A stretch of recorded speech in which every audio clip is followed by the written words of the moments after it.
جی، تو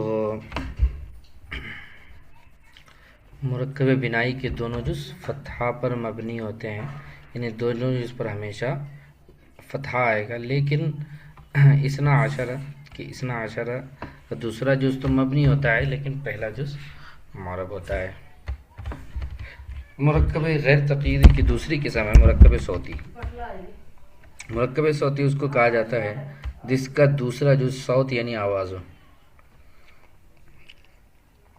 جس کا دوسرا جز صوت یعنی آواز کو کہتے ہیں، تو جس کا دوسرا جز صوت ہو، جیسے مثال کے طور پہ نفت وے یہ ایک امام نحو ہے، نحو کے ایک بہت بڑے امام ہیں، ان کا لقب ہے نفت وے۔ اسی طرح ایک ہے امام سیبوئے، ان کا لقب ہے سیبوئے۔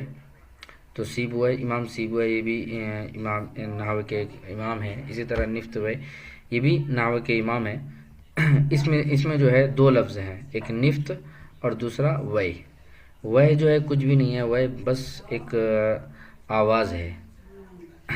وہ کیا ہے؟ وہ یہ کچھ نہیں ہے، بس یہ وہ جو ہے آواز ہے۔ تو یہ دو لفظ کا مرکب ہے، یہ جو ہے دو لفظ کا مرکب ہے، ایک نفت اور دوسرا وہ۔ ٹھیک ہے، تو وہ جو ہے وہ صرف آواز ہے، یہ کوئی وہ نہیں ہے، کوئی لفظ نہیں ہے، بس ایک آواز کی کاپی ہے۔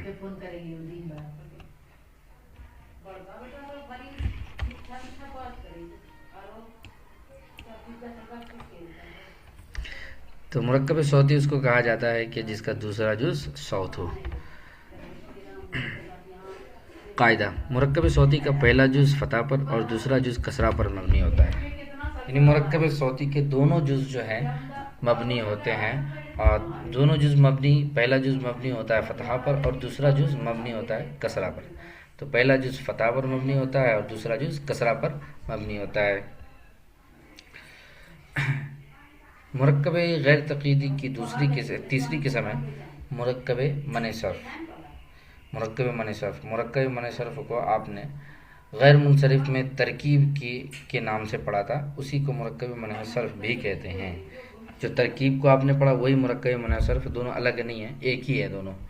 مرکب ترکیب میں آپ نے کیا پڑھا تھا کہ ترکیب کا مطلب یہ ہے کہ دو اسموں کو بغیر اضافت اور بغیر اسناد کے ایک کر لیا گیا ہو، دو اسموں کو بغیر اضافت اور بغیر اسناد کے ایک کر لیا گیا ہو، اس کو کہتے ہیں ترکیب۔ تو یہی مرکب منع صرف کا وہی مطلب ہے، بس لفظ یہاں پر الگ ہوگا۔ یہاں پہ کیا کہہ رہے ہیں کہ مرکب منع صرف اس کو کہتے ہیں کہ دو اسموں کو اسناد اور حرف ربط کے بغیر ملا کر ایک کر لیا ہو، اور دوسرا جز حرف عطف کو اپنے اندر لیے ہوئے نہ ہو، کیونکہ اگر حرف عطف کو اپنے اندر لیے ہوئے ہوگا تو کیا ہوگا؟ وہ مرکب بنائی ہوگا۔ مرکب بنائی اپنے اندر دوسرا جز اپنے اندر حرف عطف کو لیے ہوئے نہ ہو تو اس کو مرکب منع صرف کہا جاتا ہے۔ جیسے مثال کے طور پہ حضر موت، کیا حضر موت، اس مثال کے اندر حضر ایک لفظ ہے اور موت ایک الگ لفظ ہے، دونوں الگ الگ لفظ ہیں، دونوں اسم کو ملا کر ایک کر لیا گیا، اور یہ ایک شہر کا نام ہے۔ یہ کیا ہے؟ یہ ایک شہر کا نام ہے۔ اس میں جو ہے کیا ہوتا ہے مرکب منع صرف میں، تو مرکب منع صرف میں دو اسموں کو ایک کر لیا گیا ہے بغیر اضافت اور بغیر اسناد کے، اور یہاں جو ہے دوسرا جو جز ہے یعنی موت، جیسے مثال کے طور پہ موت، تو یہ دوسرا جو ہے کسی حرف عطف کو شامل نہیں ہے، جیسا کہ احد عشرہ، اثنا عشرہ، ثلاثۃ عشرہ، یہ سب کیا ہوتے ہیں؟ دوسرا جز اس میں جو ہے حرف عطف کو شامل ہوتا ہے۔ تو مرکب بنائی میں دوسرا جز حرف عطف کو شامل ہوتا ہے، لیکن مرکب منع صرف میں جو ہے دوسرا جز حرف عطف کو شامل نہیں ہوتا ہے۔ اب اس کا ایک قاعدہ یہ ہے، مرکب منع صرف کا ایک قاعدہ یہ ہے کہ اس میں دو جز ہوتے ہیں، ایک حضرہ ایک دوسرا موت، جیسے مثال کے طور پہ حضرہ اور موت۔ تو پہلا جز جو ہوتا ہے جیسے حضرہ ہے، پہلا جز ہمیشہ مبنی پر فتح ہوگا، اور دوسرا جز معرب ہوگا، اور وہ بھی معرب غیر منصرف ہوگا۔ کیا ہوگا؟ معرب غیر منصرف۔ اسی کو یہاں قاعدے میں سمجھایا ہے کہ مرکب منع صرف کا پہلا جز ہمیشہ فتحہ پر مبنی ہوتا ہے اور دوسرا جز پر دوسرے جز پر غیر منصرف والا اعراب آتا ہے، دوسرے جز پر غیر منصرف والا اعراب آتا ہے.